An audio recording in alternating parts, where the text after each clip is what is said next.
Chambers. Just ballerina. Oh. Okay, is everybody ready? Yes, sir. Yep. Yes, sir. Okay, I'm going to call this meeting to order then. Can we please start with a roll call? Council President McGurven. Here. Councilmember O'Halloran.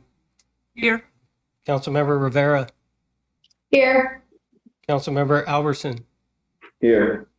Councilmember Vaughn. Councilmember Perez. Here. Councilmember Prince. Here. Roll call, Mr. Mayor. One absent. Mr. Mayor, Council President McGurven. I move we excuse the absent council member. Second. Okay, it's been moved by Councilmember McGurven, seconded by Councilmember Prince, that we excuse the absent council members. All in favor signify by saying aye. Aye. Aye. Opposed, nay. Okay, motion carries. So first up tonight is a proclamation for National Recovery Month. Okay, proclamation. Whereas behavioral health is an essential part of one's overall health and wellness, and whereas the COVID-19 pandemic has had and continues to have a profound effect on mental health and substance use, with increasing numbers of people experiencing anxiety, depression, and loneliness. And whereas an estimated 575,000 people in King County are affected by these conditions, and whereas preventing and overcoming mental and substance use disorders is essential to achieving healthy lifestyles for individuals, families, and entire communities. And whereas we must encourage relatives and friends of people with mental and/or substance use disorders to implement preventive measures, recognize the signs of a problem, and guide those in need to appropriate treatment and recovery support services. And whereas the prevention of mental and substance use disorders works, treatment is effective, and recovery is possible. And whereas to help more people achieve and sustain long-term recovery, the U.S. Department of Health and Human Services, HHS, the Substance Abuse and Mental Health Services Administration, the White House Office of National Drug Control Policy, and King County and the City of Renton invite all residents to support King County's Recovery Month. Now, therefore, I, Armando Pavoni, Mayor of the City of Renton, do hereby proclaim September 2022 to be National Recovery Month in the City of Renton, and I encourage all members of the community to join me in this special observation. In witness whereof, I have hereunto set my hand and caused the seal of the City of Renton to be affixed this 12th day of September 2022, signed Armando Pavoni, Mayor of the City of Renton. Mr. Mayor, Council President McGurven. I move the proclamation be adopted as read. Second. Okay, it's been moved by Council President McGurven, seconded by Councilor Prince, that the proclamation be adopted as read. All in favor signify by saying aye. Aye. Opposed, nay. All right, motion carries. And joining us tonight from King County Department of Community and Human Services is Kathleen Murphy, Behavioral Health Recovery Specialist. Welcome, Kathleen. Here she's coming. Yes. Mr. Prince will present the proclamation.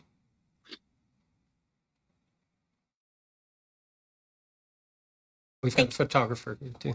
Oh, first? Okay. Fabulous.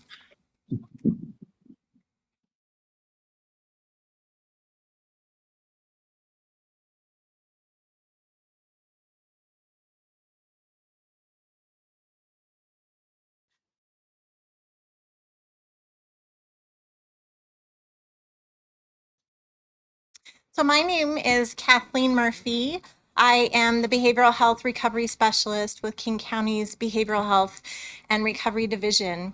My role within the county is really to provide staff support to ensure that our systems will help individuals achieve recovery and really thrive in our communities.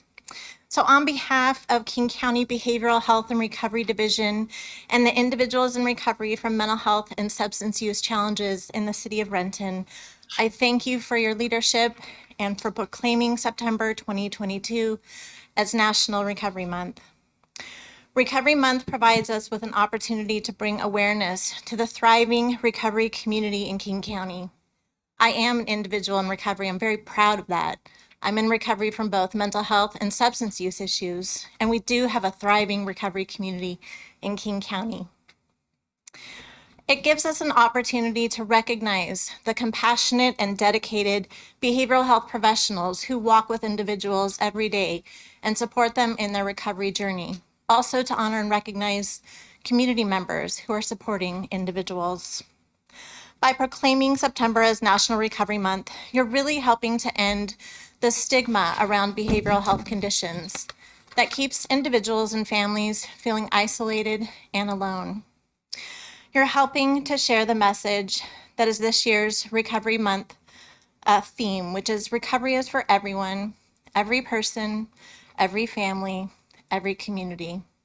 I thank you very much for today's proclamation. Mayor Pavoni and honorable council members, we really appreciate you. Thank you so much. Thank you very much. Thank you for joining us. Okay, next up, we have the administrative report. I'll be reading that tonight, Mr. Mayor.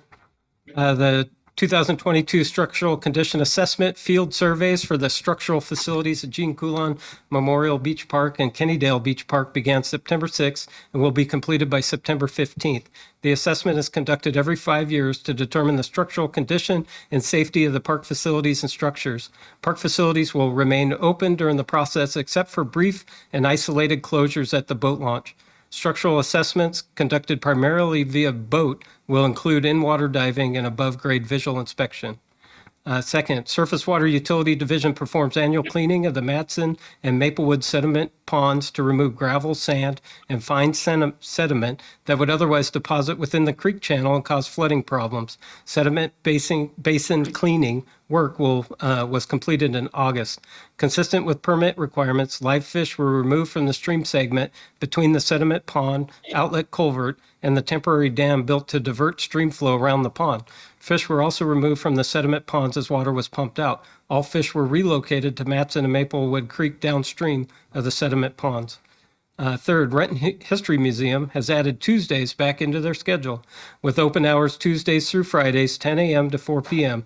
Mask required hours are on Tuesday, 10 a.m. to 12 p.m. for the benefit of those who prefer to wear masks. Masks are currently encouraged at other times until further notice. Current temporary exhibits are With This Ring, A History of Marriage in Renton, and Ukraine, Carpathian Mountain Villages, a collection of photographs by Anna Mia Davidson. And finally, information about preventive street maintenance, traffic impact projects, road closures happening this week can be found at www.rentonwa.gov/traffic. That's all, Mr. Mayor. All right, thank you. So before we move on to audience comment, I just want to point out to everybody watching at home, I know this looks a little odd. We have council members in different areas. We've had the chance to have 40 plus individuals from the city of Renton come out to the FEMA training center here out in Maryland to better prepare the city for any catastrophic emergencies in our city. So we are blessed to have the technology. One of the good outcomes of COVID was the ability to have remote meetings and have remote comments. So we have people at home, we have people in 2 different rooms, and people in the on the dais. So it's technology at its finest here. So far, it's all working really well. So next, we're going to have open the remote audience comment period. It remains the strong intent of the city to have public comment regularly included on our agendas.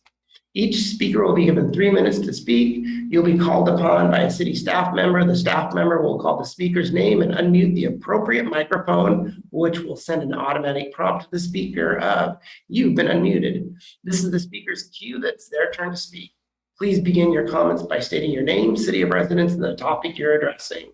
Speakers should be able to see a timer on the screen. Please finish up your comments when you see the time is close to expiring. And we're going to start with Councilmember Prince introducing the folks that are in the audience. So, Councilmember Prince. Thank you, Mr. Mayor. First up, we have Jim McClaughlin.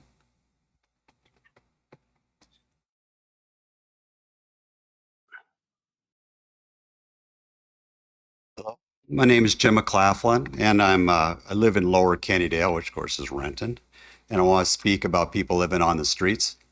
So I've seen a lot of recent changes lately in Renton, and one of the things I want to address is like it was in Lowe's and also at O'Reilly Auto Parts, and I've seen blatant shoplifting and the staff not able to stop it or intervene in either case. I'm seeing more people walk around the streets that are destitute, and several are under the influence of drugs so powerful they're curled up on the street thrashing about or acting out their hallucinations. At the north end of Hauser Way North, across from the Stoneway concrete plant, there's now a pop-up drug camp. People are parked there along the road, and a man was sleeping under the nearby overpass. These are people whose drug addiction has gotten so bad, they burned through their family, their friends, their employers. All they have left is their drugs and a beat-up vehicle. Up until the time they lose their vehicle, and then they have to sleep in a tent or on some cardboard under an overpass. I spoke with the police. They said they can't do anything about it because they're legally parked. Well, I didn't really look at it as a parking issue. What I'm seeing is end-stage drug addiction, and this has a negative impact on the community, the local businesses, which are frightened by the people that are out there. Probably not the guys at Stoneway, but and also, importantly, a devastating impact to the people themselves. With the strength of modern drugs, it's easy to be addicted, starting with recreational use or from medical pain management. If I was ever in that situation that they're in and all I had left was shoplifting and living in a broken down car, then my primary need is help to stop the addiction, stop harming myself and the rest of society. I no longer have a free will to resist the addiction, and I would need intervention. Only the government can force the issue. Family, friends, and employers can only offer help. They don't have the force of law. Only the government can force the issue. I don't want to see Renton go down the road that the Seattle mayor is trying to reverse. I don't want to see these people continuing to suffer. And so I didn't know it was National Recovery Month, so I guess this is probably a good time to bring it up. So anyway, that's all I had. Thank you very much. Thank you. Thank you. All right, next up is Howard Mccumber.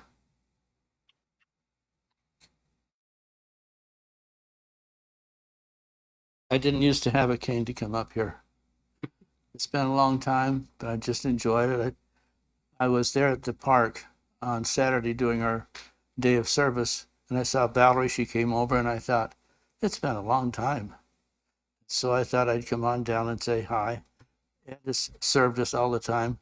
We used to be able to serve a hot meal to the homeless, and Ed and his family came down and helped with us. This sorts of things. The thing that helps us in Renton is the volunteerism. People step up to get an opportunity. They want to do the right thing. We don't always 100% agree on what the right thing is. We all want to do the right thing and to build the city and to help people do better. One of the things that we're very proud of in Reach is our Center of Hope, which used to be downstairs till they locked every building in the world. But we're now in the, oh my goodness, it's the Lutheran Church up on Skyway. Anyway, Wait. yeah, was my time up? No. I'm sorry. Keep going. Keep going. Okay. You're good. Anyway, one of our great goals is to lift people, to have them move up and out. And we have great numbers of folks that come through and they heal themselves with help, and they go on and are not a generation after generation welfare problem, mostly to themselves. But we don't have that if we have lifting. So we're going to be asking people to help volunteer, teaching, because the real antidote for a lot of these things is education, it's knowledge. And if people don't know choices, they don't have choices. But if they know, then they have alternatives and can choose a better one. Thank you for your time tonight. Just fun to be back. Thank you, Howard. It truly does feel like we're back when you're back here in front of us.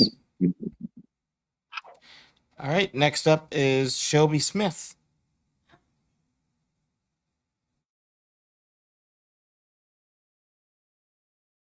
Oh, here am I. Okay. Hi, esteemed council and mayor, wherever you are. Thank you for allowing us to speak our piece to you in person and through Zoom. My name is Shelby Smith. I live in the city of Renton, a couple blocks from here. I live on the same block as Gateway Park, down near the Piazza, down near the Metro Transit. That's why I'm here. I wanted to talk about what's going on there. And I also wanted to, I've been emailing the mayor and the Parks Department and about pressure washing it because it's, when we have Tuesday Farmers Market, the area where a lot of people congregate and use drugs is the area where the children's area is set up. And I've been terrified that there's going to be incidental drug exposure for the children. So I've been bringing that to the attention tonight or today. I saw earlier it's getting pressure washed. So my thanks that that finally got accomplished. One of my concerns is that right across the alleyway basically is a daycare that has full view and exposure to this beautiful little sacred looking area. To me, it's a circular area with trees, a raised area with seating. It's a beautiful gathering spot, but it's being utilized for a lot of negative behavior. And I live on that block, so I see it every day, every night, pretty much. It does not feel safe. My heart breaks. I don't know how to really help too much. But I do want to piggyback on the Recovery Month and what Kathleen Murphy talked about. It's a concept called recovery capital. That our community needs more recovery capital. We need more liaisons, or I think that's the right word, between organizations to bring the will, the knowledge, the spirit, the power to uplift people, to bring them into services, creativity. For instance, could the city provide a van to help people get to, say, the Recovery Cafe in Soto District that has a wonderful and beautiful recovery program there? Or could the city partner with We Care daily clinics in Auburn, which once they get hooked up there, they can get transportation and medically assisted opiate treatment for fentanyl or heroin addiction, but fentanyl addiction most importantly at this, where we're at here. So anyway, I was hoping possibly that there could be a push to, I'm not going to be popular with Kathleen Murphy when I say this, but to try to discourage that area from being used by the people that are congregating there in front of the daycare. To me, that's kind of a sacred trespass. So those are my comments, and I thank you very much for hearing me. Thank you. Thank you. Thank you. Next up is Stephanie Peters.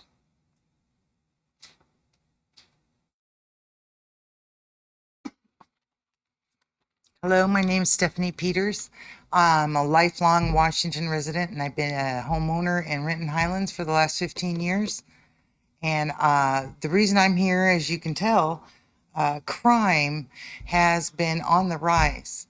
And so, especially here in Renton, and I've been out talking to a lot of a lot of my neighbors and a lot of the business owners. I'm trying to start a small business here in Renton.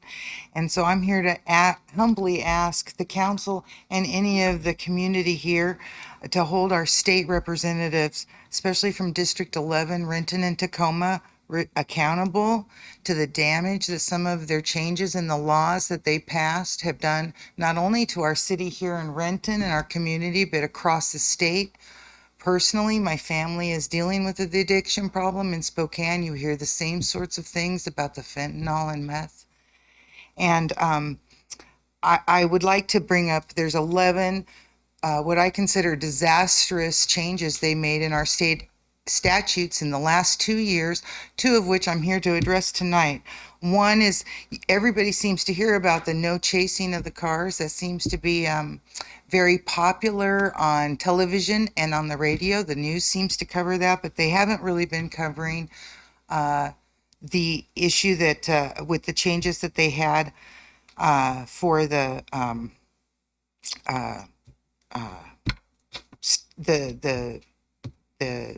stopping and detaining. So they changed the statute from imminent to immediate. And that has removed a lot of our law enforcement's tools to suss out emergency situations when they don't really understand what's going on.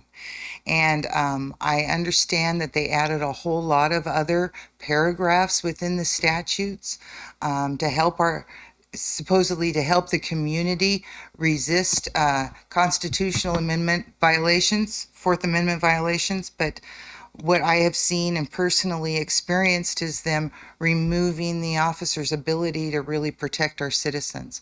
So I ask you to help me hold them accountable to find out how come or who they think they're helping and what their response is now that they see. And the second issue is what the state legislatures have done to pass a $400 million capital gains tax. They refuse to identify it as a tax because they know it would have to come back before the people for a vote. So they decided not to do that.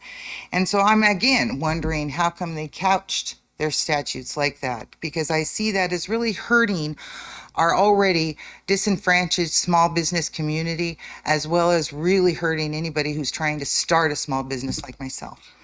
And so I want to encourage you to possibly come. Our state representative, our senator, and Representative Berquist are going to be at the Renton Chamber of Commerce to answer some of these questions. We had about an hour and a half discussion a month ago, and so I'm really looking forward to that. Thank you for your time. Mr. Mayor, Yes, Councilmember O'Halloran, I believe. if we could get information on the date and time of that conversation at Chamber, that would be helpful. You bet. All right, next up is Jeff Deneen.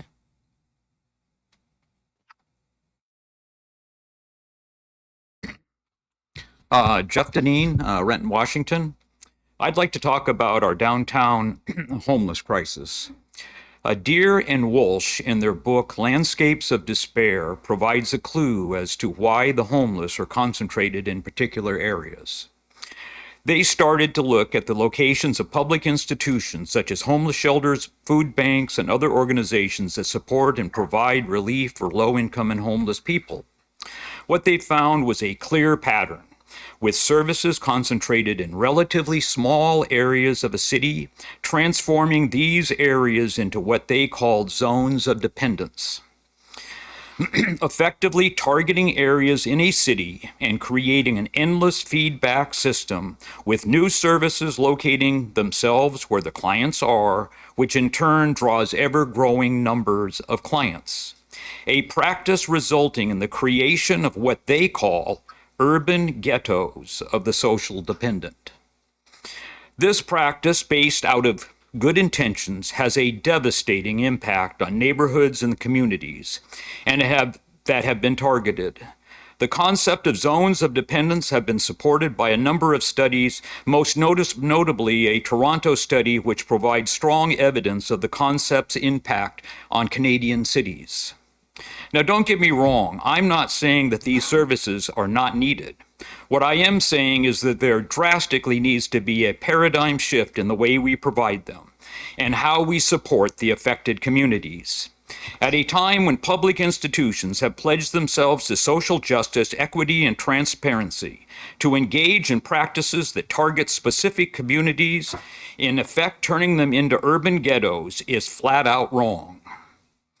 I don't see homeless issues at the Landing.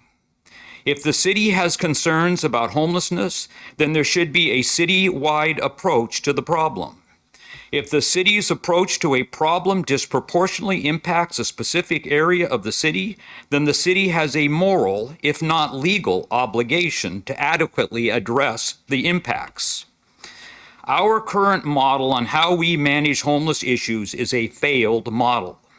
Over years of endless studies, programs, promises, and the expenditure of billions of dollars, it has done nothing to solve this problem. Some may argue that the biggest accomplishment has been the creation of targeted urban ghettos. This failed model must be replaced. It must be replaced with a model that does not rely on the sacrifice of one group in order to serve another. A model that is fair and equitable to all parties involved. To be clear, if a city resident were to plan to accumulate a group of people for an event in the city of Renton, whether it be a car event, a parade, music, food, art, or a homeless event, the city would have no problem holding the organizers responsible for a wide range of impacts. Toilets and sanitation, traffic, noise, policing, just to mention a few. And if the organizers didn't comply, the city would have no problem at preventing the grouping or organization from occurring. Likewise, property owners in this city have no shortage of rules, regulations, and requirements imposed on them by government agencies. And if they don't follow them, the city has no problem in preventing the property development. I need you to wrap up your comments, please. Okay. It would be good to know that the city holds itself and all of its residents to similar standards. Thank you. Marvin Rossetti.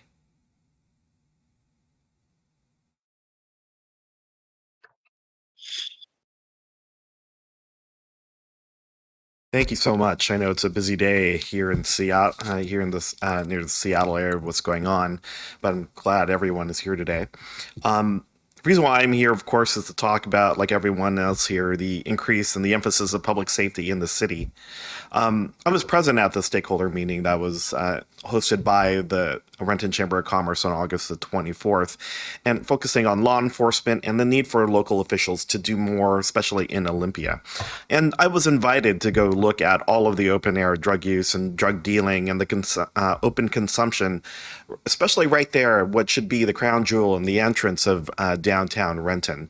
And just like everyone else, we are defined by the impressions that leaves, not only just for us here as citizens, but the people who are coming in and out of our cities, as well as the citizens that are impacted specifically between near Lake Ridge and Renton Avenue and Langston Road. These are neighborhoods that are affected by the homelessness crisis that are just not, that we don't talk about or see because we don't get to tell about their stories very often. So one of the things that I want to be able to say is shed a light on those stories, because for our council, we are asking for the council and for the mayor to exert more pressure on our local elected officials to work on that enforcement and make sure that Renton's voice is heard when we're designing those specific laws, and which were all needed in because of the changes of law enforcement, and that we recognize. However, at the same time, we also need to add more emphasis to our human services department and also our economic development teams here, because they're the ones who are going to be carrying the burden and the needed services that are going to be having to be for these people who are in need and who are in crisis. And this is an emerging issue, even more prevalent than before. We understand that crime is now on the rise and crime has happened everywhere, but for now, it has emerged even faster. And so I'm saying that for the city to recognize that and to find those funding sources that we know that the county has been short on, and as well as the state, to assist Renton immediately. So with that, I wanted to be able to say thank you for the city council and thank you for the police who are sharing the burden for the enforcement. But as a city, I know we care. Let's show the citizens and the local establishment here that we care even more. Thank you. Thank you. That's all for the in-person public comment. Thank you. Actually, Mr. Mayor, I'm sorry. We have one person that's raising their hand here. If you will go to the microphone and state your name and city of residence for a record.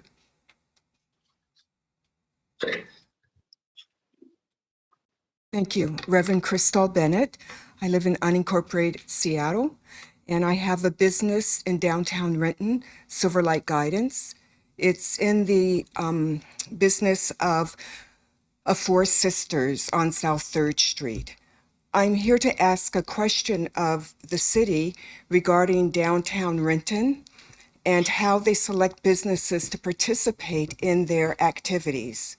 Most recently at the Wine Walk, Four Sisters, nor the 11 businesses in the shop associated with the shop were invited to participate.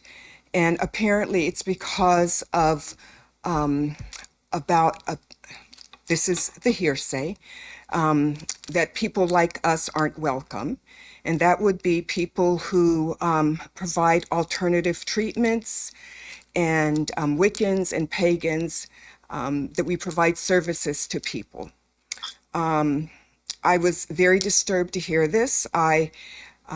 Along with Jennifer, we set up a booth outside to welcome the members of for the wine walk to our business. I have also been told that in the past, the bakery and muffin shop across from Four Sisters, that they've not been invited to participate, as well as Linda's Hair, because they do not speak clear enough English. I'm just really appalled if this is true, but I also feel that if downtown Renton is going to support the businesses, that we should all be able to participate and not be discriminated against. Part of what I'm saying is hearsay, but I do know that an individual would come forth and speak directly with you. Thank you for hearing me. Thank you. And we will have staff get a hold of you. I assure you that's not the case. I know that they've in the past rotated businesses through to try and give a lot of the businesses an opportunity to be part of the wine walk, but we will have somebody from that group get a hold of you. Thank you. Thank you for coming and speaking with us. Right. Thank you, Mr. Mayor.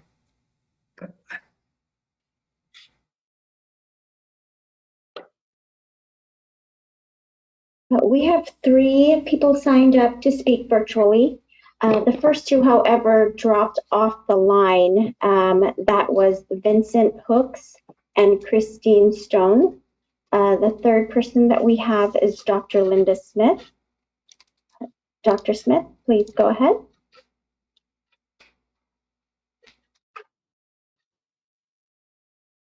Can you hear me? Yes, we can. Okay, well, good evening, Mayor and City Council members. First of all, I want to thank you for the proclamation for Amina Merchant on Saturday, and I really appreciate just celebrating. Her family was really grateful for the recognition and the community, and I just wanted to say thank you for that. My second area of concern, which is, I think I won't talk about that tonight, but thank you. Okay. Thank you, Dr. Smith. Is that everybody? Did we get to everybody on audience comment? Mr. Yes, Mayor? we have. Mr. Mayor? Yes, Jason. I received correspondence, and I'd like to summarize it for council. Thank you. Okay, we received correspondence from Oak Hills Vegetable Farms out of Falls City, Washington. To summarize, they commended Carrie Olson, our farmers market coordinator, for keeping the market going during COVID. They also discussed their move from the Pike Place Market 20 years ago, and are now recommending that Renton, the city, consider taking the issue of constructing a permanent building to house a year-round market to the voters. So, and that correspondence will, I believe I sent it to council earlier last week. Yep. That's all. Thank you. Okay, I think we got through all of the audience comments and correspondence. Okay, we are on to consent agenda.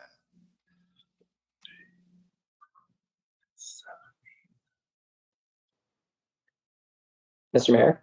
We have 18. We have 18 items. I had to count. Sorry about that. There's a lot of them for council consideration. Yes, Council President McGurven. Yes, Mr. Mayor, unless any council member wishes an item pulled, and I'm not seeing that indication, I would move council concur with the consent agenda as published. Second. Okay, it's been moved by Council President Gervin, second by Councilmember Prince, that an agenda be approved as published. Any discussion? All in favor signify by saying aye. Aye. Opposed, nay. Okay, motion carries, and we're on to unfinished business. And I'm going to go the way I see it because I don't have my list. So Council President McGurven. Yes. Oh, no, Mr. Mayor, I do not have any unfinished business today, so I have a new business. Okay, Council Member Rivera. No unfinished business, Mr. Mayor. Council Member Albertson. No unfinished business, Mr. Mayor. Council Member Perez. No unfinished business, Mr. Mayor. Council Member Prince. Yes, Mr. Mayor, the Planning Development Committee has one committee report. Okay, Planning and Development Committee, Committee Report 2022, Title 4, Docket 17, Group B. The Planning and Development Committee concurs with the Staff and Planning Commission's recommendation to adopt the 2022 Title 4 Docket 17 Group B items. The Planning and Development Committee further recommends that ordinances for the items listed below be prepared and presented for first reading when they are complete. This is Docket 213, which is commercial parking for mixed-use buildings. Docket D214, battery energy storage systems. Docket D215, dwelling units in the CO zone. Docket 216, special fence permits. Docket D217, personal delivery devices. Docket 218, rezoning in the TOD sub-area. And Docket 219, condominium recording documents. Additionally, the Planning Commission concurred with the original staff recommendation for Docket D217, personal delivery devices. Staff have since provided an option to allow personal delivery devices for a one-year trial period under one operator in a predefined geographic area via the Tier 2 temporary use permit to allow the technology to be tested and improved in the field, gather additional information, and gain experience with the new use. The Planning and Development Committee recommends that the ordinance for this item be prepared and presented for first reading when complete, and further recommends additional staff review at the end of the trial period to consider potential code revisions. This is signed by the committee chair and approved remotely by the other members. Mr. Mayor. Yes, Councilmember Prince. I move that council concur with the Planning and Development Committee committee report. Second. Okay, it's been moved by Councilmember Prince, second by Councilmember Albertson, that the council concur with the Planning and Development Committee report. All in favor signify by saying aye. Aye. Opposed, nay. Okay, motion carries. And council, was that the last one for Yes, Councilmember Mr. Mayor. Prince? No other items, Mr. Mayor. Okay, Councilmember O'Halloran. Yes, Mr. Mayor, the Finance Committee has two committee reports this evening. Okay, Finance Committee committee reports. The first is regarding approval of claims and payroll vouchers. The Finance Committee approves the following payments. Accounts payable, a total payment of $13,066,304.39 for a number of vouchers, payroll benefit withholding vouchers, and 4 wire transfers. 2, payroll, a total payment of $3,631,287.89 for payroll vouchers, including 1,397 direct deposits and 69 checks. This is for the August 16th through August 31st and the July 16th through July 31st and August 1st through the August 15th pay periods. And then Kidder Matthew vouchers totaling $23,882.22, and municipal court vouchers totaling $13,784.87. This is signed by the committee chair and one member online. Mr. Mayor, Yes, Councilmember O'Halloran. I move the council concur with the Finance Committee committee report. Second. It's been moved by Councilmember O'Halloran, second by Councilmember Perez, that the council concur with the Finance Committee report. Any discussion? All in favor signify by saying aye. Aye. Opposed, nay. Motion carries. Okay, the final Finance Committee report is regarding the redevelopment manager position conversion. The Finance Committee recommends concurrence in the staff recommendation to approve the conversion of the approved budgeted contract position to a full-time employee position titled Redevelopment Manager and hire up to step E of the salary table. Mr. Mayor, Councilmember Halloran. I move that the council concur with the Finance Committee committee report. Second. Okay, it's been moved by Councilmember Halloran, second by Councilmember Perez. The council concur with the Finance Committee report. Any discussion? All in favor signify by saying aye. Aye. Aye. Opposed, nay. Okay, motion carries. We are on to legislation. Looks like we have one ordinance for first reading. Yes, sir. This ordinance is regarding that position we just spoke about for community and economic development. An ordinance of the City of Renton, Washington, amending the 2022 City of Renton salary table to implement an authorized reorganization of the Community and Economic Development Department to add a new position, providing for severability, and establishing an effective date. Mr. Mayor, Yes, Councilmember Halloran. I move the ordinance be placed on second and final reading at the next meeting. Second. Okay, it's been moved by Councilmember Halloran, second by Councilmember Perez, that the ordinance be placed on second and final reading at the next council meeting. All in favor signify by saying aye. Aye. Opposed, nay. Okay, motion carries. We are on to new business. Council President McGurven. Yes, Mr. Mayor, I would like to announce a couple meetings. The first is the Committee of the Whole.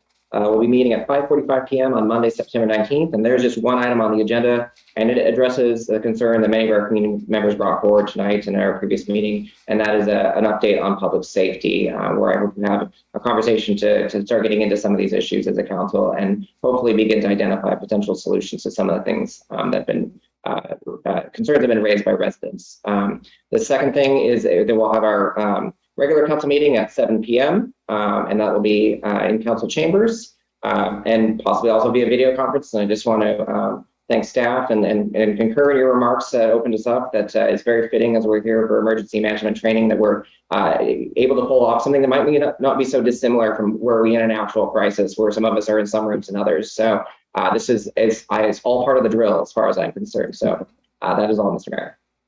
All right, thank you. Okay, Councilmember Rivera. No new business, Mr. Mayor. Okay, Councilmember Albertson. Yes, Mr. Mayor. On Monday, September 19th at 3:30 p.m., the Utilities Committee will meet in the council conference room and via video conference. 4 items on the agenda. Number 1, Coal Creek Utility District Agreement for interim water and sewer service. Number 2, Long-Range Wastewater Management Plan. Number 3, Maplewood Water Treatment Plant Filter Media Replacement Project Bid Award. And number 4, Emerging Issues in Utilities, in particular Northeast 16th Street, Jefferson Avenue, Northeast Green Connections Project. That is all, Mr. Mayor. All right, thank you. Councilmember Perez. Thank you, Mr. Mayor. The Public Safety Committee that we would have taken place on Monday, September 19, 2022 has been canceled. The reason of this is because the COW that day will be addressing the public safety issues. Thank you. Okay, thank you. Councilmember Prince. Yes, Mr. Mayor, for Councilmember Van, announcing the Transportation Committee meeting, 4:45 on September 19th in the council conference room and by video conference. 2 items. Supplement number 11 to CAG-15-089 with KPG Somas Inc. for the Rainier Avenue South Corridor Improvements Phase 4 project. And then secondly, environmental services for construction agreement with Cowling and Company LLC for the Rainier Avenue South Corridor Improvements Phase 4 project. That's all, Mr. Mayor. All right, thank you. Councilmember O'Halloran. I have no new business, Mr. Mayor. Thank you. Okay, so before we go, I'd like to thank the council members for your flexibility, allowing us to have this meeting virtual like this. I think we're all learning a lot back here. It's a great opportunity for the city. And I also really want to thank our staff that was able to put this together for us, Jason and Judith back at City Hall and Christy and Young here with us at the FEMA camp. So thank them for us for being able to have our first ever multi-location council meeting. So with that, what is the wish of the council? Move we adjourn. Second. Been moved by Councilmember Prince, second by Councilmember McGurven, that we adjourn. All in favor, signify by saying aye. Aye. Okay, it's 11 o'clock here. I don't think there's any nays from our side, so. Any nays? No, okay, I thought so. All right, we're adjourned. Thank you all. Get back safe.